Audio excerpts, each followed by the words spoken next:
El doctor Orduz es investigador e instructor en ciencias de la computación en la Universidad de Baylor, en Texas. Trabajó en la UNAM por 5 años como investigador postdoctoral y como profesor asociado antes de llegar a los Estados Unidos. Durante esos 5 años trabajó con el doctor Eric Baker y el doctor Pablo Rivas. El doctor Orduz coordina Q México, una comunidad académica interesada en promover el cómputo cuántico en Latinoamérica. Participa como científico de investigación en Baylor AI, un grupo liderado por el doctor Rivas. Es también mentor en la comunidad LatinX y tiene experiencia enseñando e investigando aprendizaje máquina cuántico, cómputo cuántico, aprendizaje máquina y física de alta energía. El doctor Orduz es un apasionado de las matemáticas, de la física y de la computación y promueve la ciencia en América Latina con un gran interés en la tecnología. El doctor Orduz, adicionalmente, disfruta leer libros constantemente y escuchar música. El día de hoy, el doctor Orduz nos presenta la plática Paradigmas y aplicaciones del cómputo cuántico. Adelante, doctor Orduz. Bien, muchas gracias y muchísimas gracias por la presentación. Este, Estaba escuchando la última parte que se me escapó, es algo como que casi no acostumbro a mencionar en las pláticas. Pero muchas gracias también por la invitación y a los organizadores también por llevar a cabo este evento. Bien, pues vamos a compartir pantalla. No sé si ya puedo hacerlo. Sí, ¿verdad? Adelante, Javier. Ok, sale. Entonces, ¿dónde está el de compartir pantalla? A ver, aquí anda. Va, pues Ok. ya está. Nomás vamos a picarle aquí. Perfecto, se supone que ya podemos ver todos la pantalla. Una cosa que quiero comentar es que me está diciendo que yo le dé acceso a todos para que vayan agregando, admitirlos a la sesión. No te Entonces, preocupes, vamos a estar al pendiente de que ok. esas notificaciones las Sí, atendamos nosotros. sí, porque me sale ahí el mensajito. Claro, Muy bien, sale. Pues entonces vamos a empezar. Como decía, pues muchas gracias por la invitación y gracias a todos ustedes por atender esta plática. Muy bien, pues sí, como ya comentaban, yo estoy en la Universidad de Baylor, es una universidad en la ciudad de Waco, en el estado de Texas, aquí en los Estados Unidos. Y bueno, pues ahorita estoy acá en mi oficina, vamos a empezar a trabajar. También como comentábamos, soy coordinador de Q México, que es una comunidad dedicada a estos temas de computación cuántica. Nosotros realizamos eventos también formativos en el área de cómputo cuántico. Hacemos parte de una comunidad macro que se llama Q-World. Y bueno, pues a los que estén interesados, aquí les dejo un poquito de mis datos personales o profesionales para que me contacten. Al final también voy a dejar una diapositiva de esta parte. Muy bien. Pues les cuento que hasta hacia finales del siglo XIX hay una serie de ah, personas y también de ideas, y no se sabe la verdad qué tan cierto sea todo esto, pero resulta que si al final del siglo XIX se comenta, no, pues ya la física está hecha, ya no necesitamos nada más, sino hacer una que otra medición por ahí para darle un poquitito de redondeo a todas las ideas de la física. Bien, pues resulta que alguien, por ahí incluso ustedes se pueden encontrar buscando por ahí en la red, que esta frasecita, ¿no? Ya no queda nada nuevo, solamente hacer un par de mediciones precisas. Y resulta que pensando en esto, alguien, también es algo hipotético, no es nada ciertamente seguro, pero se dice que Lord Kelvin dijo, bueno, pues tenemos dos cosas por hacer nomás, que es entender el éter y entender la radiación de cuerpo negro. Bien, pues con esas dos cosas que se supone que dijo Kelvin en una conferencia, resulta que de ahí salieron dos de las ideas que revolucionaron la física. Una de esas pues fue la teoría de la relatividad general, que la propuso Albert Einstein, y también la mecánica cuántica, que viene precisamente de la parte del entender la radiación de cuerpo negro. Bien, y en esta diapositiva que ustedes pueden ver, encuentran más o menos un poquito más, como 17 premios Nobel en esta diapositiva que está ahí, y de hecho por aquí se encuentra Albert Einstein, ustedes lo pueden ver hacia el centro de la imagen, y hacia el lado izquierdo, junto a la única mujer que se encuentra en la fotografía, está Max Planck, con el sombrero en la mano. Bien, pues este señor es el que propone, o es uno de los pioneros de esta área de la mecánica cuántica. Bueno, pero entonces, ojo, porque aquí ya empezamos a hablar de un par de cosas que suenan un poco diferentes a nuestro lenguaje habitual. Y es esta palabra cuántica, ¿no? ¿Qué es esto de la mecánica cuántica? Bueno, pues como les dije, estas ideas vienen de entender cómo es que los cuerpos radian energía. Entonces, este señor Planck, que por cierto también hay otra anécdota que también se cuenta por ahí, es que él cuando fue a inscribirse a la carrera de física, alguien le dijo, no, pues no se inscriba a eso, que eso ya no hay nada que hacer ahí también, ¿no? El Planck lo que dice, no, es que yo no quiero más, no, solamente quiero entender cómo funcionan las cosas, ¿no? Entonces, en esa idea que traía Planck, resulta que en realidad él lo que propuso, sus ideas fueron completamente revolucionarias. Y es que al entender nosotros cómo radian los cuerpos energía, y en esta, precisamente esta slide que ustedes pueden ver ahí, es una simulación o, bueno, la forma en la que nosotros entendemos de cómo radia una estrella, que en particular esta es la del Sol, ¿sí? Está entre 6 y 7000 Kelvin. Entonces, esta es la forma en la que radian los cuerpos la energía. Hasta Planck, años atrás, hubo algunos modelos que propusieron, pero no se entendía bien porque o usando este diagrama que ustedes ven, o se entendía la parte derecha o se entendía la parte izquierda. Pero ahí donde está como esa curvita hacia arriba, casi alcanzando al 10 en la parte izquierda, en el eje vertical, esa parte no se entendía, no estaba esa continuidad en esa curva. Hasta que Planck lo que hace es decir, bueno, pues hay que entender esto, ¿no? Y él lo que propone es decir, bueno, pues vamos a decir que la energía se radia o se emite por paquetes, por paquetitos, ¿de acuerdo? Entonces, esta idea fue parte de lo que revolucionó la física en ese momento. Decir que la energía se radia por cuantos o quantums o, o por paquetitos, ¿de acuerdo? Bien, entonces, pero ustedes dicen, bueno, ¿y esto para qué sirve?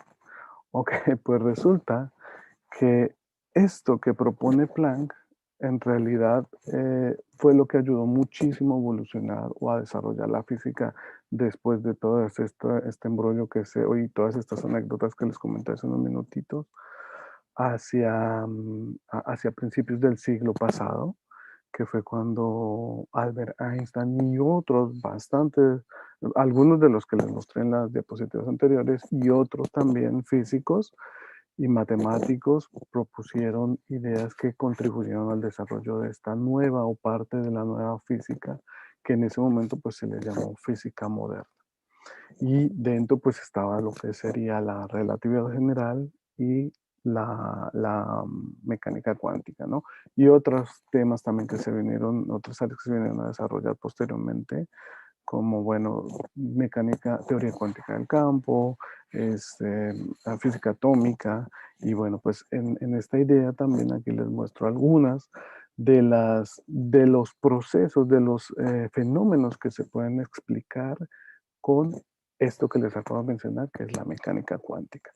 Entonces, por ejemplo, ahí ustedes ven en la parte inferior izquierda, en este GIF, ven algunos de los nombres de los procesos o de los fenómenos que aparecen ahí descritos. Cuando viene del lado izquierdo, entra esas onditas que se ven como en amarillito, es lo que se representaría como un fotón, o sea, un cuanto de luz, ¿no? Entonces, ese cuanto de luz que se representa con esa linecita, así como una ondita, eh, viene hacia a chocar, depende, ¿no? Por ejemplo, si tenemos un átomo ahí de cualquiera que fuere, ahorita nos vamos a poner con tanto detallito, solamente vemos que viene ese fotón, interactúa con algo. Ojo, ojo, también hay algo que les quiero comentar, y esta es una ayuda pedagógica, no les estoy diciendo que así como está mi diagramita, es exactamente el átomo, ¿no? Entonces, solamente quiero mostrar con ese GIF que viene entonces el fotón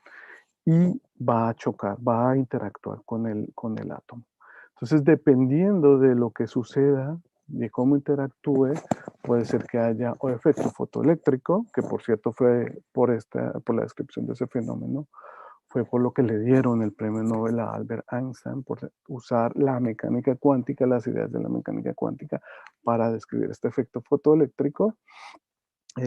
Puede darse también la producción de pares, puede darse la fotodesintegración, puede ser también emisión de rayos X, puede ser efecto Compton, bueno, en fin, ¿no? Puede darse diferentes fenómenos por ahí. Y bueno, pues para eso es que nos sirve la mecánica cuántica. En realidad es una cantidad bastante amplia de fenómenos con los que podemos describir con esto de la mecánica cuántica, y de hecho pues nosotros lo usamos a diario, ¿no? Solamente que pues no nos ponemos a pensar tanto en todas estas ideas que están dentro, por ejemplo, para desarrollar nuestros dispositivos como los teléfonos, tabletas, computadoras, ¿no? Todos estos dispositivos, pues muchos de esos fenómenos, bueno, de estos fenómenos que están aquí, por ejemplo, algunos calculadoras también, ¿no? El efecto fotoeléctrico ahí está metido, en aquellas fotoceldas, ¿no? Los paneles solares, en fin, no hay una tecnología desarrollada gracias a estas ideas revolucionarias que les he comentado en estos menos de 10 minutitos. La verdad es que es mucho más amplio y nos llevaría más tiempo explicar cada uno de estos fenómenos a detalle y de toda la riqueza que vino a dar la mecánica cuántica a la ciencia y al desarrollo de la tecnología. Bueno, hasta ese momento me gustaría preguntarles a ustedes si si ustedes habían escuchado algo de lo que, ay, espérame que se me saltó una diapositiva, si habían escuchado parte de esto de la mecánica cuántica, si tienen por ahí chance de tomar esta liga que está ahí, es una pequeña, nomás es una encuestita que les puse. De hecho, si tienen chance de ponerla por ahí y nomás le dan sí o no, ¿vale? Si habían escuchado parte de estos conceptos, de estas ideas que les estoy compartiendo de manera muy general, muy básica en estos 10 minutitos que llevamos de chat, ¿vale? Muy bien, entonces continuamos. Déjenme que se me perdió.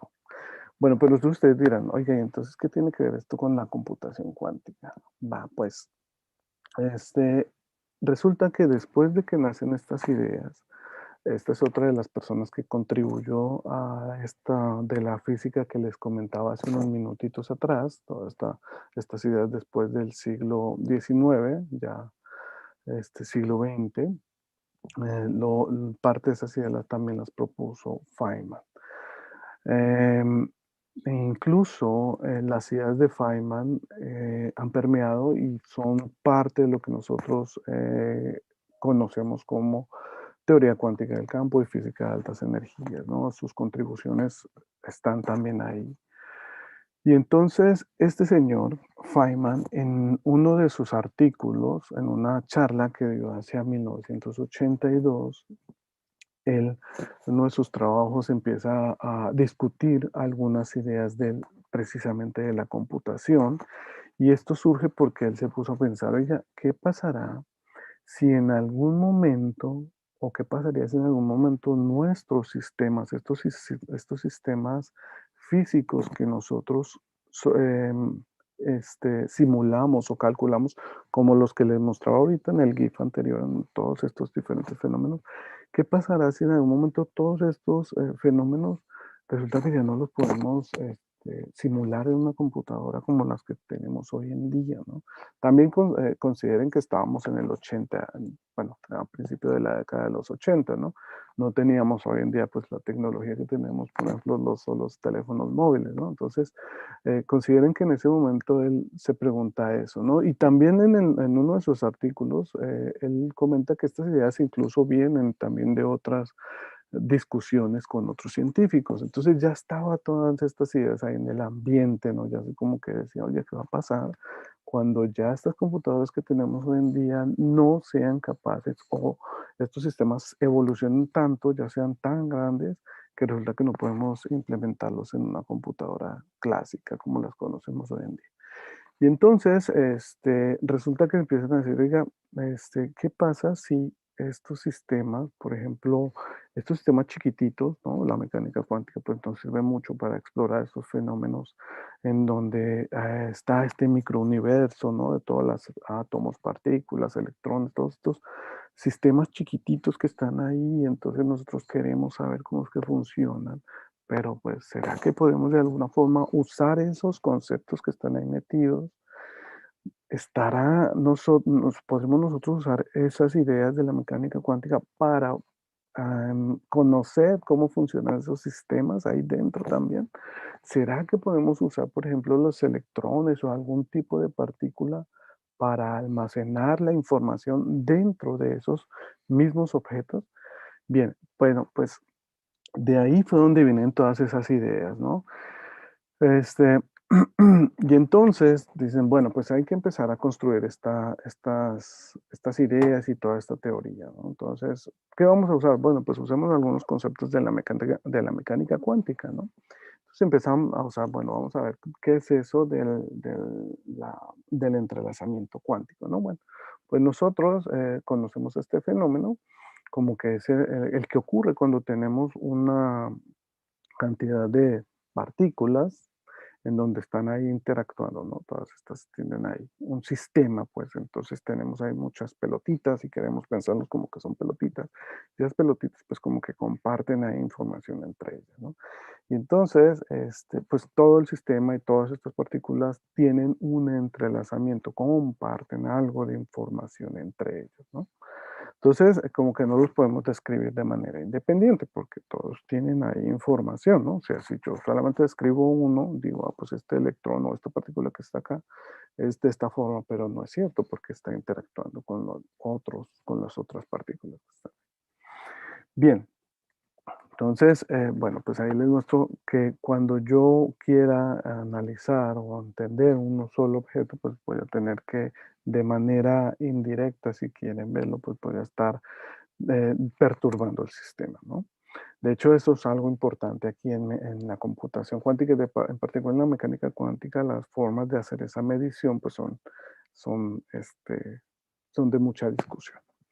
Va, entonces también tenemos este otro concepto de la superposición que seguramente ustedes ya habrán leído y también estarán por ahí, habrán visto algunos blogs o no sé, el Wikipedia o algunos artículos o algunas otras conferencias habrán asistido en donde les comentan esto de la superposición y pues hablan del fenómeno, perdón, del experimento mental que preparó Erwin Schrödinger con esta gatito, ¿no? Que se conoce como el gato Schrödinger. Y entonces, ahorita no vamos a entrar en tanto detalle, pero pues simplemente es un sistema, es un ejercicio mental solamente, recuerden, no es algo que vayamos a hacer en casa.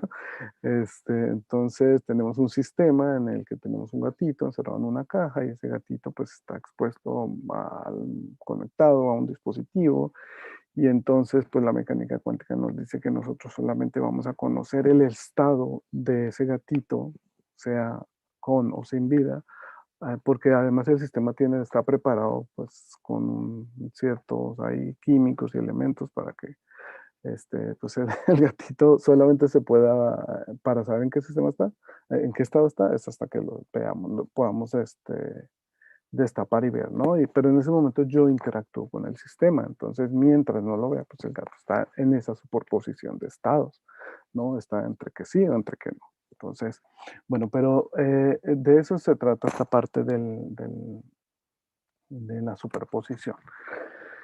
Otro de los conceptos que van a estar ahí metidos, además de los que les listo en esta diapositiva, pues por ejemplo son la interferencia, y esa interferencia pues también la podemos ver de manera macro, como cuando tenemos algunas olas en el mar. Entonces esas olitas empiezan como que chocan, se regresan, en algún momento como que se empiezan a interferir, ¿no? Entre ellas, y entonces o se hacen más chiquititas o se anulan, ¿no? Es como la parte como que nosotros podemos verla, ¿no? Bien, además tenemos otros conceptos que vamos a necesitar que vienen de la mecánica cuántica para implementarlos en esto de la computación cuántica, que se llama la notación de Dirac, y esto tiene que ver mucho con la parte matemática, con el formalismo que se usa en mecánica cuántica para, para describir y hacer el análisis matemático y todos los cálculos, pues se usa esta de la notación de Dirac, o también hay otra notación que uno usa con funciones de onda, pero bueno, esa la vamos a dejar ahorita ya, ¿no? Bien, y además pues hay otros conceptos, ¿no? De matemáticas profundas que podemos introducir en esto de la computación cuántica, pues para tratar de darle todo este marco formal a la computación cuántica. Bien, y además pues teletransportación, que es otro de los fenómenos que también vienen de la mecánica cuántica, y entre otros, ¿no? Va, entonces seguimos. Déjame que se me perdió. Acá está. Bien, pero entonces nos preguntamos nosotros, oye, pero entonces, eh, desde el punto de vista de la computación, ¿quién es el que vino a dar un poco de la formalización de esta combinación que es la computación clásica con la computación cuántica o con la mecánica cuántica? Entonces, una de las personas que empezó a dar este formalismo, a darle un poquitito de sentar bases formales de la computación cuántica, fue el señor Deutsch, que les dejo aquí el artículo, también lo pueden ustedes encontrar seguramente en algún repositorio, y lo que hace es darle este sentido formal a la computación cuántica. Este, y él lo que hace es entender que o mostrar que estas computadoras o esta computación cuántica se puede expresar en términos de máquinas de Turing, sí, que es el modelo que nosotros tenemos pues para tratar esta de las computadoras clásicas, ¿no? Bien, y entonces Dush dice, bueno, pues gracias, por ejemplo, a algunos de los conceptos que les compartí hace unos minutitos atrás, gracias a estos conceptos que están ahí, pues entonces podemos tratar de ver si podemos darle un impulso, una mejora a estas computadoras, ¿no? Entonces, y así, por ejemplo, hacer cálculos o hacer el análisis de algunos procesos de pronto con alguna mejora. Por ejemplo, desde el punto de vista de la teoría de la complejidad, pues reducir algunos tiempos, ¿no? De ejecución, por ejemplo. Bien, pero entonces usted dice, oiga, ¿y entonces qué áreas están involucradas en esto de la computación cuántica? Va, pues resulta que en realidad la computación cuántica, esto más bien es toda una informática cuántica, ¿no? Es todo un conjunto de tres conceptos o de tres áreas importantes, que son una, la computación cuántica propiamente dicha, la teoría de de la información cuántica y criptografía cuántica. Ahorita, pues nosotros vamos a hablar mucho de la computación cuántica, pero habrá otros charlas, otros temas muy, muy profundos y que deberían dedicarse bastante tiempo a la informática o información cuántica y también a la criptografía cuántica, que sí quiero mostrarles al final una aplicación de la criptografía cuántica, que entre otras cosas es donde nosotros, desde el punto de vista científico, pues podemos encontrar o queremos que haya un buen avance en computación cuántica y en particular en la criptografía cuántica. Bien, entonces, ¿de qué se trata esto de la computación cuántica? Bien, pues esto lo que hace en realidad es operar, analizar, entender cómo es que operan todos estos datos representados como qubits, no como bits, sino como qubits. Pero bueno, ¿qué es eso de los qubits? ¿Qué es eso de los bits? Seguramente ya alguien les habrá comentado por ahí anteriormente a qué se refiere un bit y a qué se refiere un qubit. Y en pocas palabras lo que podemos decir es que un qubit pues es el análogo a un bit, que es esta forma, esta ecuación que les muestro acá, se representa de esa manera, como un estado que está expresado como una superposición de estados entre en esta base. Esta es la base computacional, pero no es la única.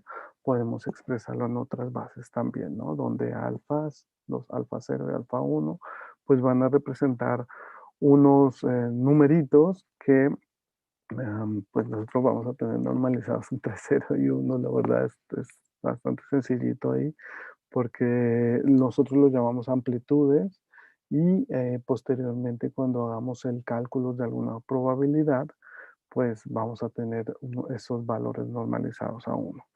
Ojo que aquí también he introducido un concepto importante y es la parte de la probabilidad. Y lo que pasa es que en la mecánica cuántica, pues a diferencia, por ejemplo, de la mecánica clásica o de otras áreas de la física, pues esto no es un área no determinista, es un tema no determinista. O sea, la mecánica cuántica es no determinista. ¿Qué significa eso? Bien, pues eso significa que nosotros, a diferencia, por ejemplo, de la mecánica clásica, no podemos decir que si tenemos un electrón aquí, aquí con mis dedos y lo impulso, entonces yo lo voy a agarrar aquí porque puedo calcularle distancia, momento, tiempo y todo, puedo saber cómo se va moviendo a lo largo del tiempo. Esa parte es como que complicada, ¿no? Ojo también que estoy ayudándome de este experimento mental de que yo estoy como lanzando pelotitas, ¿no? Lo cual pues no es tan trivial, ¿no?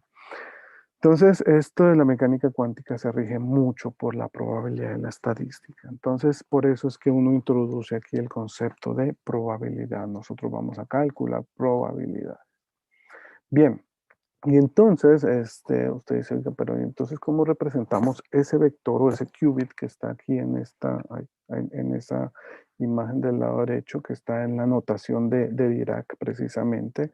Esa barrita del lado izquierdo como con un signo mayor que del lado derecho, así como alargadito, esa se llama la notación de Dirac, que era la que les mencionaba hace unos minutos atrás. Y ese ket que está ahí, ese ket sí, nosotros cómo lo podemos ver geométricamente. Bueno, pues lo podemos representar en una esfera que se llama la esfera de Bloch y a ese vector en particular se le llama el vector de Bloch. Y esta esfera pues tiene algunas características así muy especiales. Por ejemplo, ahí yo estoy representando la base 1 y 0, si los ven ahí en la parte superior e inferior, y uno dice que son ortogonales, pero si uno se pone a pensar en la ortogonalidad, pues resulta que aquí como que no son ortogonales, ¿no? Entonces, aquí toma otro sentido, ¿no? Esa parte de la ortogonalidad, y nosotros lo que queremos decir es que son pues, dos estados que son opuestos, y en la parte a lo largo verticalmente, pues nosotros vamos a tener una superposición de ese sí, ese qubit va a estar en una superposición entre 0 y 1, ¿de acuerdo? Y si nos regimos así alrededor sobre los aritos que se ven en la esfera, pues vamos a tener unas fases ahí metidas, ¿no? Este, pero bueno, este es como parte un poquitito del formalismo. ¿Y a qué se refiere esto de la criptografía? Bueno, pues se refiere solamente a esto de intercambiar, enviar información de forma segura, que esto es algo importante, que es donde nosotros queremos que la computación cuántica pues como que avance y ahorita le voy a decir por qué. Bueno, pero déjenme contarles también un poquito de los paradigmas que nosotros conocemos hasta el momento. Nosotros tenemos al menos estos seis paradigmas y les he dejado ahí los nombres de los que han contribuido, de los papers principales o de los que al inicio empezaron a proponer estos diferentes paradigmas ahí dentro de la computación cuántica. Recuerden la palabra paradigma, pues se refiere a modelos, ¿no? Como qué son estos de los modelos que nosotros tenemos o cuáles son los modelos que tenemos nosotros para hacer computación cuántica. Bueno, pues no me voy a ir a detalle con todos, sino que solamente voy a centrarme en al menos tres de manera general. Voy a hablarles. Uno, pues van a ser el aprendizaje cuántico de máquina, que la verdad casi no me gusta cómo suena en castellano. Amo mi idioma, me gusta muchísimo mi idioma madre, pero suena, es Quantum Machine Learning. Traté de traducirlo así como aprendizaje cuántico de máquina. Y bueno, este es uno de los paradigmas o modelos que nosotros tenemos, que es donde yo estoy trabajando, también parte de la computación cuántica. Y hay unos temas bien bonitos que son de quantum adiabatic o computación cuántica adiabática. Y el otro es el de circuitos cuánticos, que es este precisamente que les quiero mostrar ahorita. Los otros también son importantes, tienen contribuciones, se han venido avanzando poco a poco, pero bueno, pues son de 2, 3 décadas a lo mucho, entonces poco a poco necesitamos ir avanzando más en estos temas. Entre otras cosas, parte de las problemáticas o de los recovecos o los peros que tiene la computación cuántica, pues es que tenemos todavía muchos errores. La parte de la mecánica cuántica, pues hay cosas que falta formalizar. No tenemos muchos más algoritmos que nos gustaría tener, algoritmos que se puedan implementar o que tengan ese sentido cuántico que podemos implementar en computadoras, y también la parte de la computadora cuántica también tiene algunos problemas por ahí. Si bien tenemos algunas primeras versiones, lo cual está bien, ¿no? O sea, creo que se va por buen camino, pero pues todavía faltan algunos avances. Y gente así enérgica como seguro muchos de los que están aquí en la sesión de hoy, que quiera trabajar en estos temas. Bueno, pues aquí les dejo un ejemplo de cómo es que nosotros vemos los circuitos cuánticos usando este modelo, este paradigma de de los gates, de las compuertas. Pues del lado derecho, en la parte superior, ustedes tienen esta laminilla en donde tenemos del lado izquierdo, perdón, superior, tenemos unos kets A y A sub 0 y A sub 1, y viene hacia el lado derecho, ¿sí? El tiempo, pues en esta línea de tiempo va a ir hacia el lado derecho. Y entonces estas diagramitas que tenemos aquí, es que estoy buscando mi mouse, pero no lo encuentro para poder hacer señalar. A ver, déjenme ver si ya puedo. No, mentiras, no lo tengo. Vale. Entonces, tenemos esos gates o compuertas que se representan en estos cuadraditos o rectángulos que tienen una línea como un semicírculo con una barrita para medir, ¿no? La H es otra de las compuertas que tenemos nosotros, que es la compuerta de Hadamard, que nosotros los podemos representar como operadores, y esos como operadores los podemos representar también como matrices. Y esas matrices, pues nosotros conocemos una cosa que se llama el álgebra lineal y podemos hacer cuentas, cálculos con eso, ¿no? Este, entonces, al representar estas compuertas como matrices, pues podemos hacerlos operar sobre estados, ¿no? Y entonces, si recuerdan por ahí de pronto la ecuación de Schrödinger, o si recuerdan también esas ecuaciones en donde nosotros teníamos una matriz que aplica sobre un estado y podemos hacer operaciones, ¿no? Entonces, bueno, pues es lo que básicamente se está mostrando en la laminilla de abajo inferior, ya con la notación de Dirac, porque es una de las ventajas que da esto de la notación de Dirac, que nosotros haciendo, de hecho por eso es que se implementa, porque reduce un poquitito pues toda la longitud de los cálculos, y como que los cálculos en sí los hace un poquitito más cortos. Es eso básicamente por lo que se introduce la notación de Dirac en la computación para hacer la computación cuántica. Bueno, entonces, pero bien, uy, acá se me cortó, no sé qué pasó, debe ser la resolución de los dos monitores que tengo ahorita, y sí me van a tener que disculpar, por favor, pero ahí dice algunas herramientas, ¿no?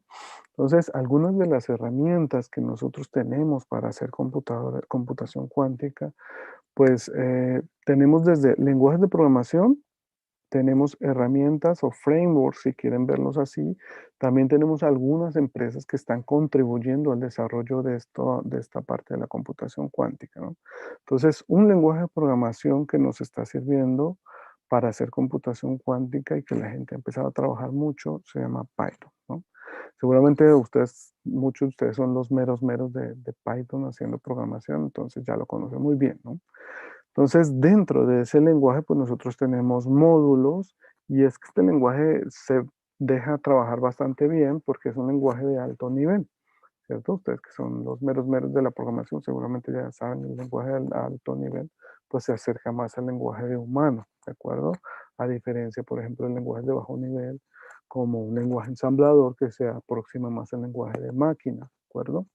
Entonces, este lenguaje Python pues ya tiene implementados y la gente está trabajando así fuertemente para desarrollar e implementar más algoritmos de computación y así poder hacer computación cuántica, aunque estemos haciéndolo en computadoras como las que tenemos hoy en día, ¿no? Porque pues no todos es- se han podido conectar o no tienen chance para poderse conectar a las computadoras de algunas empresas. Por ejemplo, la de IBM, ¿no? Que es la que tiene una muy buena estrategia moviendo pues, muchos grupos trabajando con lo que se conoce hoy en día como Qiskit, que es pues es un framework que tiene muchas, hay herramientas, módulos, tiene ya algoritmos implementados para que hagamos computación cuántica, ¿listo? Bien, me salté lo demás, denme chance. También tenemos otra, además de IBM, pues tenemos otras empresas, ¿no? que están desarrollando esta tecnología, le están invirtiendo buena lana para promover estas ideas en, en el mundo, ¿no?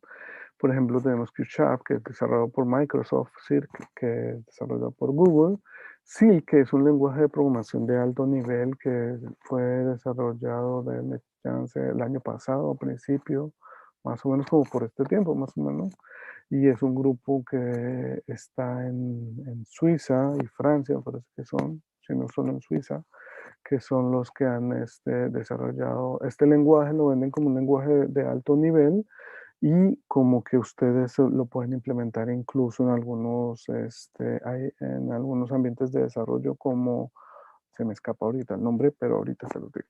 Va, entonces este lo pueden montar en los ambientes de desarrollo de manera muy simple.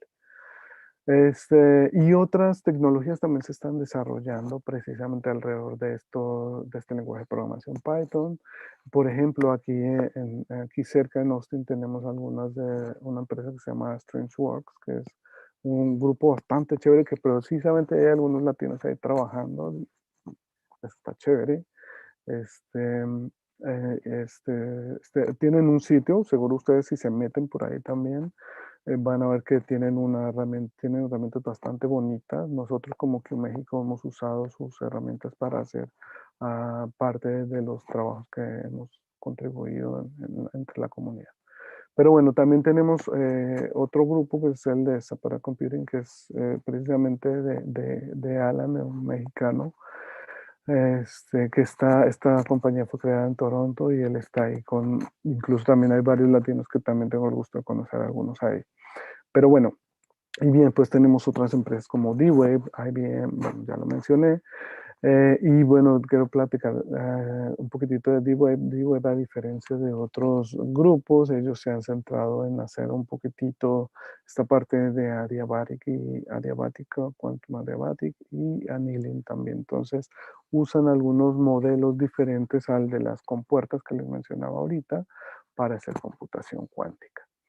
Bueno, además déjenme decirles también que hay en matemática, que seguramente algunos de ustedes ya lo han trabajado o lo conocen, si bien es de paga, pero también las universidades como la UNAM tienen sus membresías, así que podemos usarla y ahí hay una contribución mexicana de algunos paquetes que se han implementado para matemática. Entonces, eso también está chéverísimo, ¿no?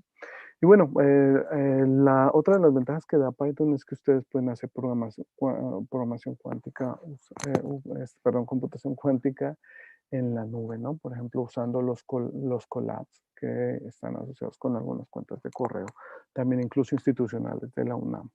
Lo digo la UNAM porque yo pues, estuve trabajando ahí también, entonces es de los que conozco. Bien, y también pues ustedes lo pueden implementar en los Jupyter Notebooks, que bueno, eso sí es una herramienta que también ya es conocida. Bueno, denme chance de mostrarles un par de aplicaciones. Nosotros pues queremos que esta parte de la computación cuántica tenga una buena acogida, un buen desarrollo en esto de la nanotecnología. Y yo voy a irme a dos en particular, dos aplicaciones que es donde yo me he estado metiendo un poco más. Bueno, también en los materiales, también en farmacología, ¿sí? En el área de los fármacos, en el área del cambio climático y me gustaría hablar un poquitito de esto de la seguridad. Y es que resulta que nosotros en la computación cuántica, pues nosotros queremos que esto pues tenga un buen avance. Resulta que hoy en día, pues, hay un tema que se llama post-quantum cryptography, que se llama como criptografía postcuántica, y es que la gente empezó a pensar, oiga, ¿qué pasará si en algún momento ya podemos tener una computadora cuántica, ya suponiendo, ¿no? Bien desarrollada, con buenos algoritmos, todo, todo, todo? ¿Y será que esas computadoras van a vulnerar fácilmente las computadoras clásicas que conocemos hoy en día? Bien, pues a este tipo de área se le conoce así como post-quantum cryptography, y es que queremos saber cómo podemos nosotros considerar ese caso en el que las computadoras ya sean susceptibles a los ataques hechos por computadoras cuánticas, ¿no? Entonces vean hacia dónde van, ¿no? O sea, estamos pensando incluso más allá, ¿no? Tenemos que ser un poquito visionarios y decir, bueno, ¿hacia dónde va esto de la tecnología o la parte de la computación cuántica? Resulta que esto, pues, se puede poner interesante porque hubo este artículo de Griffin y Ekera, que por cierto fue uno de los artículos de 2019 que fueron como de los seleccionados, así de los más padres, de los más chidos que se pusieron en el archive, que es este repositorio donde son uno de los Supremes.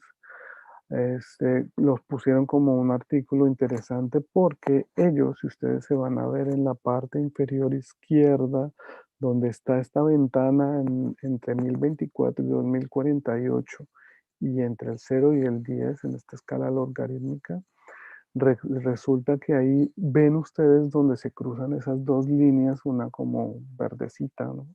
Para nosotros, para algunos de nosotros es verde y negra, ¿no? Bueno, en mi caso que así como que no veo bien las tonalidades, ¿no?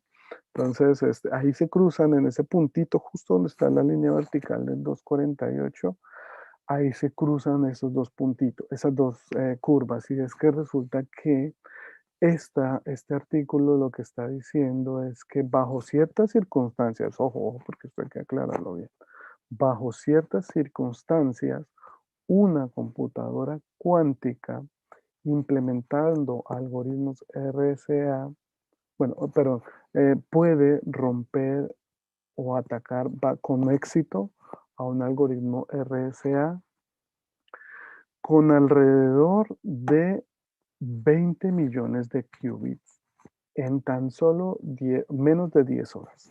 Es decir, si suponemos que ya tenemos una computadora cuántica y le montamos más o menos 20 millones de qubits, en menos de 10 horas podemos romper un ataque de ese tipo. Resulta que las computadoras clásicas más o menos pues, están 2048, ¿no? Más o menos.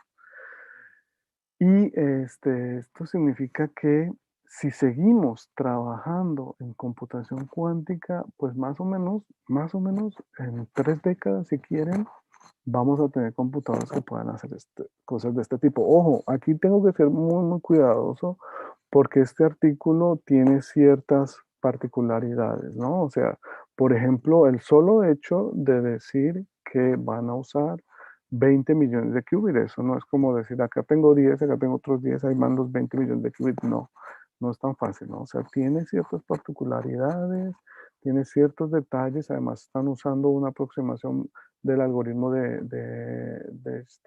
Grover y Shor, me parece que ya se me escapa bien, pero tiene muchos detallitos y lo que sí dicen es que si seguimos avanzando y podemos y logramos hacer una cierta implementación de un algoritmo particular y montamos más o menos 20 millones de qubits, pues vamos a tener que, vamos a poder decir que podemos romper un algoritmo de RSA en menos de 10 horas, ¿de acuerdo?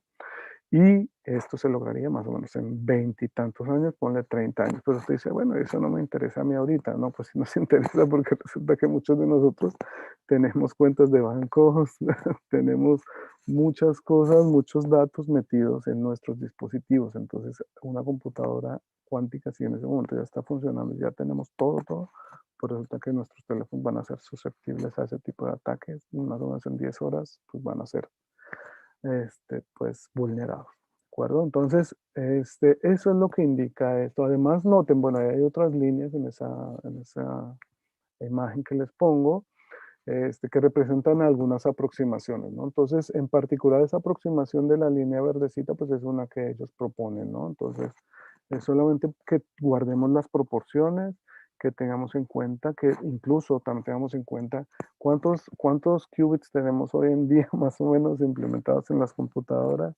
cuánticas que están funcionando. Pues tenemos menos de 100 y la verdad es que todavía tenemos algunos problemas, algunos ruidos, tenemos varias cosas por pulir, hay gente incluso que está demasiado dudosa, lo cual está bien, ¿no? Pues al final somos científicos y tenemos que dudar de muchas cosas hasta que ya la teoría y el experimento todo se ajuste bien, ¿no? Entonces, pues este es algo interesante, la verdad, muy interesante que creo que si va por buen camino, pues tenemos que empezar a pensar en eso, ¿no? Y entonces a este tipo de temas es de donde hoy en día se habla, ¿no? ¿Qué vamos a hacer cuando tengamos esta problemática? Y eso está 3 décadas, más o menos, ¿no? Ok, que no es mucho, ¿no? Bien, ok, entonces, en otra de las cosas que podemos mejorar o tener contribuciones, pues sería en esta interfaz de máquina-humano. Y para terminar, déjenme comentarles este ejemplito, bien sencillito, es una contribución nuestra de aquí de la comunidad de Baylor. Y es que usted dice, bueno, ¿y eso para qué más me sirve la computación cuántica? Bien, pues aquí estamos usando un autoencoder, que es pues, un tipo de red neuronal en el que nosotros tenemos algunas imágenes y vamos analizando píxel por píxel o ciertos tamaños de píxeles. Y ahí resulta que nosotros propusimos, es un artículo que va a salir dentro de poco, ya fue aceptado, van a ser publicados por ahí en unos, no sé, bueno, no sé, ya fue aceptado, pues, ya fue aceptado, y esos resultados van a estar publicados en un tiempo, y ahí lo que estamos haciendo es usando los algoritmos cuánticos para que nos ayude a reducir estos tiempos y la dimensionalidad de algunos de estos filtros en el autoencoder. Entonces, ahí lo que hacemos es implementamos nuestro algoritmo, lo pasamos por este autoencoder y en alguna parte usamos estos filtros, que déjenme ver si los tengo acá. Ok. Bueno, pues esto es parte de la imagen anterior. O sea, ahí tenemos nuestros qubits del lado izquierdo. Le aplicamos además unas rotaciones con un ángulo y estará parametrizado por ahí a pi, ¿no? O sea, más fácil, pues. Hacemos una rotación, recuerden la esfera de Bloch, pues le hacemos ahí unas rotaciones. Hacemos que nuestros qubits sean aleatorios, eso es importante aquí.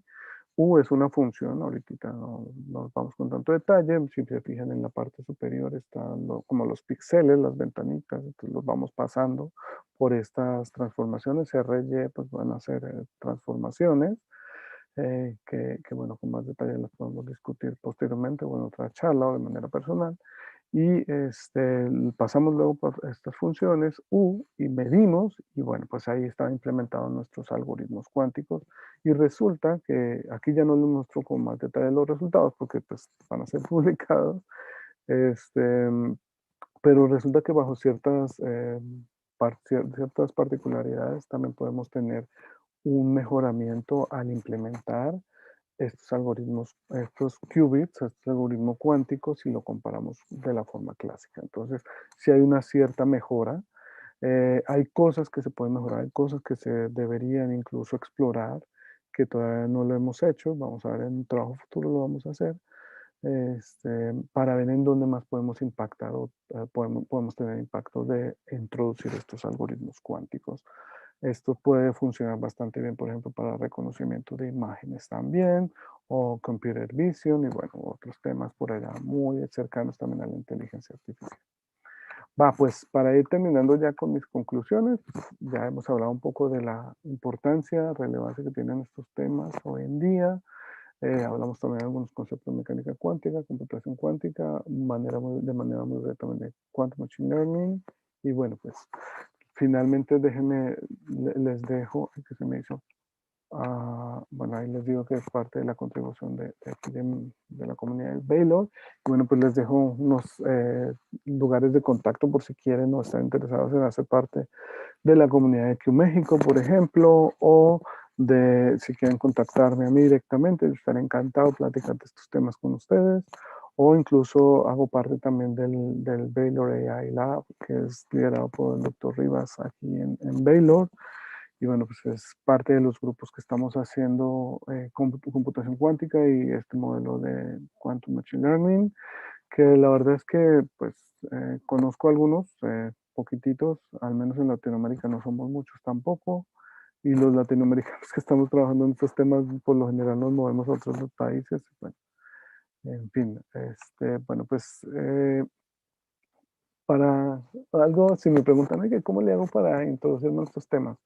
Miren, pues aquí, si yo quiero participar en estos temas, meterme en estos temas, bueno, pues ahí les dejo algunas referencias, ¿no? Pues habrá que revisar los trabajos de Deutsch, los de Merman, o Mermin, Feynman, las lecturas, que ya están libres también, o sea, ustedes los pueden ver de manera gratuita en la página de Berkeley, sí, me parece que es de Berkeley.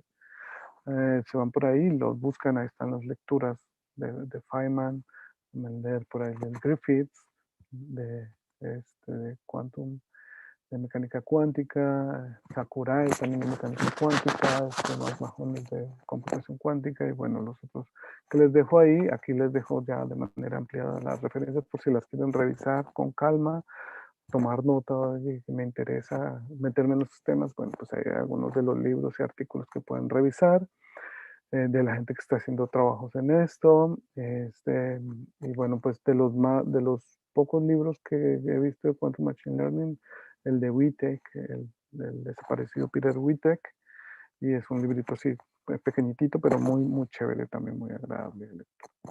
Bueno, pues muchísimas gracias. Me pasé casi 3 minutitos de los 45 minutos. Espero me disculpen los organizadores y les agradezco muchísimo pues, por quedarse aquí con nosotros y por seguir el evento. Muchas gracias. Muchísimas gracias, doctor Javier. Muy interesante la plática, como todas las que hemos tenido el día de hoy. Reveladoras todas, realmente nos abren la visión a un mundo completamente distinto y emocionante. Pues vamos a comenzar con la ronda de preguntas y respuestas. Ya tenemos algunas que teníamos reservadas para usted desde pláticas anteriores, y Sí, otras sí, que sí. surgieron ahorita y otras que nos mandaron por el registro. Entonces, pues le agradecemos mucho que nos brinde su tiempo y las respuestas que Vamos pueda. a ver, espero que sí, porque vi que estaban bien pesados ustedes. Empezamos precisamente con una pregunta. Ya se la planteamos previamente a la doctora Alejandra, pero nos gustaría también escuchar su opinión en este respecto, dado su perfil científico. Entonces, de Miguel Mesa, ¿cómo interpreta la máquina la formulación cuántica? Ok, bueno, a ver, nosotros tenemos las computadoras clásicas, estas computadoras en donde estamos conectados ahorita, muchos de nosotros, y esas pues usan dentro, tienen una serie de circuitos y ya conocemos incluso cuando estamos haciendo experimentos en nuestros laboratorios de electrónica o, bueno, no sé si los ingenieros de eléctricos, eléctricos también nos hacen este tipo de laboratorios, los físicos también. Si los matemáticos de pronto tenemos matemáticos y no lo han hecho, pues si se fijan, no sé, seguramente están en YouTube, habrán visto por ahí a veces algunos circuitos que montan donde tenemos dos cablecitos que entran y entonces ponemos un flip-flop, una compuertita, y que es un circuito que venden en las tiendas de electrónica, lo pones ahí y le conectas un LED, entonces nosotros vemos si le pasamos o no corriente, depende de la compuerta que haya, pues se enciende y se apaga el foquito, ¿no? El LED, el diodo. Entonces, eso es a nivel macro lo que pasa dentro de la computadora, ¿no? Entonces, ¿cómo podemos ver nosotros de manera, con nuestros ojos clásica, cómo funciona ahí una computadora clásica, cuántica? Bueno, la verdad es que si recuerdan la notación de Dirac que les mencionaba ahí ahorita, introducir eso en esas compuertas particulares con esa notación es parte de lo que nosotros llamamos también computadoras cuánticas. Ojo, porque aquí también tengo que ser muy cuidadoso al decirles esto, ¿no? Entonces van a ir con la idea, no es que solo eso y ya, no, pues detrás de la computación cuántica también tenemos la parte de la ingeniería que es desarrollar todos estos dispositivos con esas características que en particular necesitan materiales superconductores, pues son estos materiales que permiten que los electrones pues pasen casi libremente, ¿no? Si vemos un ejemplo clásico, es como cuando vamos allá en el metro de la Ciudad de México, que yo tuve el gusto de montarme muchas veces así cuando va saturado de gente, entonces un superconductor pues será como si no hubiera nadie, ¿no? Entonces yo puedo correr y para adelante y para atrás en los metros y no pasa nada, ¿no? Creo que es en la línea 12 la que es todo un completito, ¿no? Entonces yo puedo pasar de adelante, de atrás completito, y entonces sería yo un electrón que está dentro de un material superconductor ahí, ¿no? Pero cuando ese metro se llena, se pone así, entonces empieza a tener muchos choques y entonces yo ya no soy un material, ya no es un material con superconductor. Entonces, esta mecánica, esta computación cuántica requiere también que estos superconductores se desarrollen y además necesitan condiciones diferentes a las que tenemos, pues, no sé, cada uno en nuestra casa, ¿no? Tener una temperatura, ¿no? Aislado, ¿no? En fin, para que no tenga tanto interferencia del medio. Entonces, este material superconductor necesita condiciones especiales y ahí entonces eso ya también hace parte de la computación cuántica, ¿no? Entonces noten, ¿no? Si lo vemos como de manera teórica, pues yo puedo meter la mecánica cuántica, los conceptos de la mecánica cuántica, como les comenté anteriormente, y de esta matemática así bonita de la notación de Dirac, y meterlo incluso en mi computadora. De hecho, la simulación, los resultados de uno de los trabajos que les mencioné, pues es del nuestro en particular, pues fue hecho, no usamos las computadoras cuánticas que tiene IBM o que tiene algún otro, no sé, Rigetti también, no se los mencioné, es otra de las compañías Rigetti o Google, no, ahí no las usamos. Todo lo hicimos en los Jupyter, en los Colabs, y ahí implementamos la notación de Dirac, usamos algún algoritmo particular, hicimos los cálculos y bueno, pues reprodujimos los clásicos y los comparamos con esta implementación cuántica, ¿no? Entonces no nos conectamos incluso a la computadora cuántica, ¿no? Entonces ahí está hecho, si lo vemos desde ese punto de vista, ahí implementamos esos conceptos, ¿va? Y como les digo, otra forma, otra cosa es también desarrollar esta parte de la tecnología de ingeniería que es bastante complicada también, que es hablar de los superconductores, implementarlos, montarlos en un dispositivo chiquitito para que ese chip pueda funcionar usando esas características de la mecánica cuántica, ¿no? Entonces, bueno, pues ahí, no sé si espero haber respondido de manera clara, pero para concluir, dos formas, no, podemos introducir notación de Dirac y conceptos de mecánica cuántica y hacer computación cuántica en computadoras clásicas, ¿no? Y otra parte pues, sería la parte de la ingeniería, que ahí es donde también hay que impulsar bastante la computación cuántica. Y seguramente con esta plática vamos a encontrar muchos adeptos para que lo hagan. Sí, sí, seguro, ojalá, ¿no? Necesitamos mucho en Latinoamérica, necesitamos mucha gente que se pueda trabajar en estas áreas. Muy bien, pues tenemos la próxima pregunta. Es de, déjame ver, Eduardo Montaño Gómez. Pregunta, ¿el cómputo cuántico podría ayudar a resolver el gran problema de P contra NP, contra problemas de tipo NP? Esa es una muy buena pregunta también. Ah, se supone que sí, y en parte es como algunos resultados que se han obtenido. Y también hay que tener cuidado al hablar de esto, y es que con el algoritmo de Shor, que es hacer esta factorización, que bueno, se usa o lo podemos usar para hacer esta factorización de números primos, pues resulta que teóricamente uno puede decir que se puede reducir y atacar estos problemas, ¿no? Que es reducir estos tiempos y hacer una mejora desde el punto de vista de la teoría de la complejidad, podemos hacer algunas mejoras, ¿no? El detalle es que pues todavía seguimos la comunidad científica, la comunidad científica se caracteriza, o nosotros como comunidad científica nos tenemos que caracterizar por ser escépticos, ¿no? O sea, lo que nos diga la naturaleza, lo que nos diga la ciencia, lo que nos digan las matemáticas, que es nuestro lenguaje, ¿no? O sea, no podemos decir, ah, es que si hago esto, no, como que soñar se vale, pero con los pies en la tierra mucho en ciencias, ¿no? Tenemos que ser muy cuidadosos porque los algoritmos y en particular el algoritmo short sí se puede, o sea, yo te diría sí, sí se puede, ¿no? Pero también tienes algunos detalles que debes considerar, ¿no? Lo que comentaba hace un minutito, ¿no?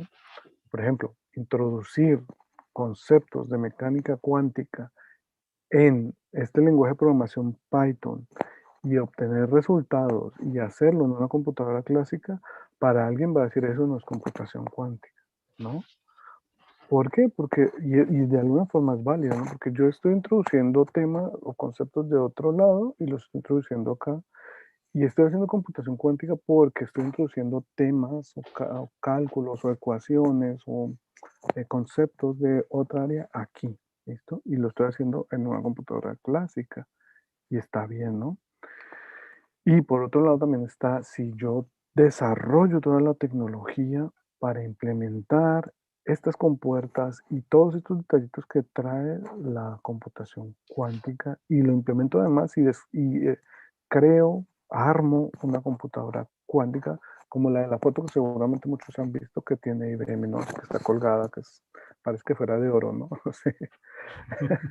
Es- sí, entonces sí se puede, sí han habido ya resultados, sí hay ciertas mejoras, varios artículos muestran mejoras en algunos problemas de este tipo que mencionan, los NP, pero además, alguna vez me comentaba, hablaba con un matemático y decía, bueno, es que, ojo, porque esto es diferente los problemas NP de los problemas exponenciales y me empezó a dar todo un rollote que eso ya es muy, muy de los matemáticos y está bien, ¿no? Entonces, sí hay diferentes formas en las que podemos atacar esto, sí, sí hay diferentes ideas que podemos traer en la computación clásica de hacer computación cuántica implementando algunos conceptos de mecánica cuántica, sí, sí hay, ¿vale? Entonces, sí hay, sí se puede, sí hay contribuciones, y bueno, pues es que, o sea, podríamos discutir esto largo, con Sí. artículos en mano incluso. Mira, es que aquí dice, ¿no? Pero bueno, bueno, Es una pregunta muy interesante. Es la pregunta. exacto. Muy bien. Tenemos a Eduardo Hernández. Eduardo, voy a pedirte que actives tu audio y tu Ah, video ya está listo. mm, buenas tardes. Mi pregunta es más como hacia el enfoque de desarrollar la tecnología para el cómputo cuántico. ¿Cómo es que uno puede incursionar como estudiante para formarse en esos ámbitos? Bueno, yo estoy terminando la licenciatura, pero pues quisiera como tener un panorama de cómo me debo desarrollar en maestría y en doctorado para poder entrar en ese ámbito de desarrollo tecnológico, sobre todo porque creo que a mí lo que me llama más la atención es como la implementación de la óptica para hacer enredamiento y todo eso y aplicarlo ya después a compuertas, pero del ámbito óptico. Muy bien. Ah, pues muchas gracias, compañeros. Es una muy buena pregunta también, fíjate, ya. Depende de lo que quieras hacer, ¿no? Pero si te quieres si te interesa esta parte de la óptica, si estás estudiando, por ejemplo, física o alguna ingeniería, ve con la persona del laboratorio encargado de óptica, búscate a los profesores que están ahí y habla con ellos porque hay incluso algunos ejercicios que con algunos láseres se pueden hacer y está bastante bonito para ver cómo funciona y entender un poquitito más de estos conceptos que estás comentando, de entrelazamiento, interferencia y otros ahí con los láseres. Entonces puedes acercarte con ellos y empezar a hacer esa parte experimental, lo cual estaría chéverísimo. Lo que sí es cierto, y es que eso es un detalle, que no todas las instituciones cuentan con el equipo, y es que a veces se necesita equipo de precisión para hacer experimentos de ese tipo. Entonces, bueno, si no, si de pronto en la institución en donde estás no cuentas con con estas facilidades, pues acercarte con alguno de los profes, si estás en México, por ejemplo, de la UNAM, no sé si algunas otras instituciones privadas, por no mencionar otros nombres por ahí, tienen laboratorios así con buenos equipos y por ahí puedes acercarte, ¿no? Am, de las personas que yo conozco de México que hacen experimentos, a ver, déjame recordar. Bueno, ahorita se me ocurre también alguien de materiales o de óptica o de fotónica, ¿no? Por ejemplo, en Puebla está el INAOE, que también ahí tienen laboratorios de ese tipo, el ABUAP, la UNAM. La verdad no conozco todas las universidades o algunas universidades de la periferia del país, pero bueno, son de las que yo conozco. También hay otras personas que están haciendo computación cuántica desde el punto de vista teórico, algunos ahí en la Ciudad de México, en la, ay, se me escapa el nombre. Bueno, en algunas universidades públicas, ¿no? Desde el punto de vista teórico, digamos que es fácil y barato. Y se puede hacer incluso uno solito, ¿no? Con las referencias que por ahí les puse también ahí puedes hacerlo, ¿no? Así sí, no sé, si estás buscando un nombre particular, no sé, pues por ejemplo, irte a la Facultad de Ciencias de la UNAM o al Instituto de Física de la UNAM, también hay algunas personas haciendo computación cuántica, pero yo he visto más teóricos, sí, así como experimentales. Está chévere y es muy bonita esa parte, pero no conozco tantos, discúlpame. Muchas gracias por la respuesta, seguramente va a ser muy útil. Tenemos otra pregunta de Esteban Bolio. Esteban, ya te mandé la solicitud para que actives tu micrófono. Hola, muy buenas tardes, Javier. Mi pregunta iba enfocada un poco a los enfoques de la computación cuántica, más que nada, pues en tu opinión. ¿Tú cuál consideras entre la computación cuántica, tal vez en la parte fotónica, de superconductores, de iones atrapados, o la topológica? ¿Cuál tú crees que es la que al final va a ganar la carrera del escalamiento? Y no sé, en ese caso, va a poder implementar ese código para romper RSA, que va a poder llegar a esos valores de 10 millones de qubits a esa cuenta y obviamente que mantengan cuestiones como la coherencia y todo ese tipo de cosas, pues porque no solo es aumentar el número de qubits.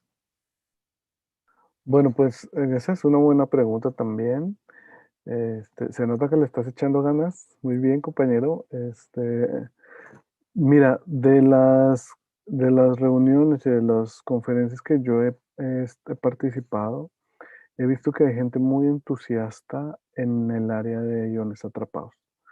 Hay gente que está echándole muchas ganas, trabajando mucho en esa parte y que yo sepa, hay unos grupos en Europa, en Bélgica, me parece que es y Holanda, donde están trabajando en esa parte y están desarrollando este, los chips con esas tecnologías. Entonces, creo que por ese lado va bien desde el punto de vista experimental. Em, y creo que podría servir esa parte. La verdad es que de la parte experimental, ahí yo no trabajo mucho. Creo que por ahí podría ser una buena opción. La verdad no sé si esos equipos llegan a ser costosos, porque sería interesante, por ejemplo, traer un laboratorio de esos o hacer un laboratorio en una institución mexicana, si es que no lo hay, no lo sé, y empezar a desarrollar ese tipo de temas estaría bastante chévere. Pero sí, bueno, en breve creo que esa parte es la que yo he escuchado que más, la gente está más entusiasta por ese lado. Muchas gracias. La siguiente pregunta, tenemos levantada la mano de Amadeo de la Vega Parra. Amadeo, ya te activé tu micrófono y también tu video, si estás de acuerdo en compartirlo. Adelante. Hola Javier, muchas gracias por tu presentación. Como coordinador de la comunidad Q México, mi pregunta es, ¿cómo podría contribuir a la comunidad Esto lo pregunto porque actualmente estoy haciendo mi tesis de maestría, donde estudio una conjetura llamada la conjetura PCP cuántica, que está un poco relacionada al problema de la simulación que mencionaste. Y pues me encantaría fomentar la investigación y el desarrollo. Entonces, incluso estoy pensando que podría exponer mi investigación a la comunidad. Entonces, pues sí, mi pregunta es, ¿cómo podría acercarme a la comunidad y contribuir? Ya estoy. Mira, puedes decirte aquí a estos datos que les dejé. Ay, ¿esto qué pasó? Que no quiere. No me chance que voy para allá. En los correos que les dejé de InfoQ México, tenemos una comunidad que está dedicada a esos temas. Ahí está. Y por ejemplo, si escribes este correo, seguramente te vamos a responder a alguno de nosotros hacemos sesiones, tenemos sesiones semanales. En eso pues tratamos de promover, tenemos algunos proyectos que por cierto viene ahorita una escuela, un evento que vamos a realizar dentro de, ¿estamos en qué? En julio, en agosto vamos a realizar un evento con la Sociedad Científica Juvenil. Se va a estar por ahí en redes sociales, también pueden buscarnos ahí en Facebook, en Twitter, por ahí andamos. Y por ahí seguramente para que, si les interesa, por ahí pueden contactarnos directamente a nosotros como Q México, o puedes inscribirte también al el evento que se va a realizar en agosto. Ajá. Y bueno, pues tenemos otros proyectos que estamos trabajando, pero digamos que ese sería, si te interesa esa parte, podrías por ahí empezar, ¿no? Sería como el primer paso, escribirnos un correíto ahí, por ejemplo. O en redes sociales también, en el Facebook, en Twitter, por ahí andamos. Perfecto, muchas gracias. Con mucho gusto, muchas gracias por la pregunta, compañero. Muy bien, pues tú dinos, Javier, yo tengo todavía aquí. Pues la verdad es que tengo que ir a hacer otras cosas. Sí, lo sé, por eso Eh, te lo digo, yo sé que la vida de un científico es saturada, ¿no? Entonces, si gustas, Ujú. puedo plantearte otras dos dudas, ¿te parece bien? ¿Qué te parece si la dejamos en una y ya Muy bien, estaré encantado si quieren por teléfono, perdón, por correo? Es- perfecto. sí, está bien. Ok. Yo le voy a mandar a todos los que hayan enviado una pregunta y que se haya quedado sin respuesta. Nuevamente los invito a que en el chat me pongan su correo electrónico para que yo pueda enviarle las preguntas con el correo y sepamos a quién hay que responderles. La pregunta es de Alma Irigoyen. Doctor Javier Orduz, ¿los generadores de números aleatorios y pseudoaleatorios tienen aplicaciones en la computación cuántica? Y de ser afirmativo, ¿estos se deberán mejorar? Gracias. Seguramente sí, en parte es lo que nosotros hicimos en uno de los trabajos también, y era generar estos números. Aquí hay varios detalles, y es que nosotros cuando generamos un número, por ejemplo, la computadora más bien que genera un número, pues ahí tiene detalles que es más pseudo aleatorio que aleatorio. Entonces, sí se puede, que de mejorar se puede, yo creo que sí. ¿Y de qué podemos hacer uso? Seguramente, precisamente de lo que yo les hablaba, de la interpretación desde el punto de vista de interpretación estadística de la computación, de la mecánica cuántica. Seguramente ahí podemos nosotros apoyarnos de esa parte, porque pues como les comentaba durante la plática, la mecánica cuántica tiene esa característica de que es un área, una teoría pues no determinista. Entonces podemos hacer uso de esa parte. Y sí, ¿se puede mejorar? Yo creo que sí. Yo creo que sí se puede, implementando más algoritmos, por ejemplo, o haciendo uso de los conceptos que ya mencioné. ¿Cómo ven? Mm, ¿Sí? Muy bien, Javier, pues era la pregunta, Mm. quizás más complicada que teníamos. ¿Conoces la plataforma de Tequila? Nos pregunta alguien. Te doy un poco de información sobre esa plataforma. Dicen que es una plataforma que simplifica la programación cuántica para reducir el proceso de aprender varias formas de programación y estandarizar. Ajá. Sí, de hecho, si no me falla la memoria, es la desarrolló Zapata Computing, que está encabezada por Alan Aspuro. Entonces sí, sí, desde luego, fue lanzada creo que también hace poco, ¿no? Pero les digo, está en las herramientas que desarrolla Zapata, están las herramientas que ha desarrollado StrangeWorks, la herramienta que ha desarrollado IBM, la que ha desarrollado Google, Rigetti. Bueno, Rigetti creo que no tiene plataforma todavía desarrollada, pero D-Wave sí. Y bueno, pues hay diferentes herramientas que se han desarrollado, ¿no? Frameworks donde implementan algoritmos y sí, hay varias, ¿no? Muy bien, Depende de Javier. lo que quieras hacer, ¿no? Si quieres hacer, por ejemplo, usando usando circuitos, pues puedes usar algunas de estas, ¿no? O si vas a hacer, por ejemplo, Anil y no Adiabatic, puedes usar las de D-Wave, ¿no? Ahí depende de lo que quieras hacer. Muchísimas gracias, doctor Javier Orduz. Queremos expresarle nuestro más sincero agradecimiento por la plática Paradigmas y aplicaciones del cómputo cuántico.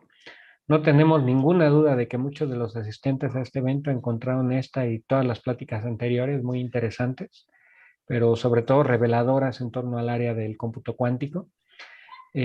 Los invitamos a todos a que no se pierdan las pláticas de mañana. Tendremos dos conferencias interesantísimas. La primera nos hablará sobre la frontera entre el mundo clásico y el mundo cuántico.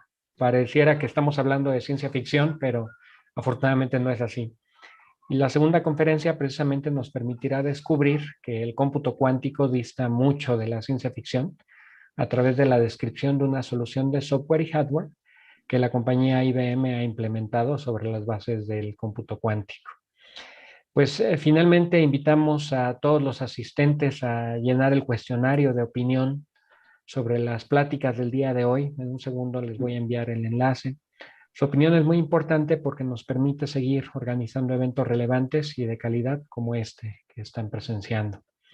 A los que nos siguen por Zoom, en unos momentos les enviaremos el enlace al cuestionario por medio del chat. A los que nos siguen por YouTube, mis compañeros Araceli y Sinue les compartirán el enlace por el chat de la plataforma. Pues es así como llegamos a la conclusión del primer día de actividades del seminario virtual del CECAP. Le cedo la palabra al doctor Boris Escalante Ramírez para que despida la sesión de hoy. Bueno, pues quiero agradecerles a Luis Fernando, a Alejandra y a Javier por estas tres conferencias que fueron muy, muy ilustrativas, muy interesantes. Se complementaron muy bien las tres. Creo que nos dejan un panorama muy claro de qué es computación cuántica y cuál es el futuro y las aplicaciones. El día de mañana vamos a tener pláticas muy, muy interesantes, como ya lo mencionó Víctor, así es que les agradezco también a todos los asistentes que hayan estado aquí y los invito a que mañana regresen a las 11 de la mañana por estas dos pláticas muy interesantes que vamos a tener. Pues muchas gracias y con eso clausuramos la sesión del día de hoy y nos vemos hasta mañana. Gracias. Gracias. Hasta luego, Javier. Muchas gracias por la plática. Gracias, hasta luego.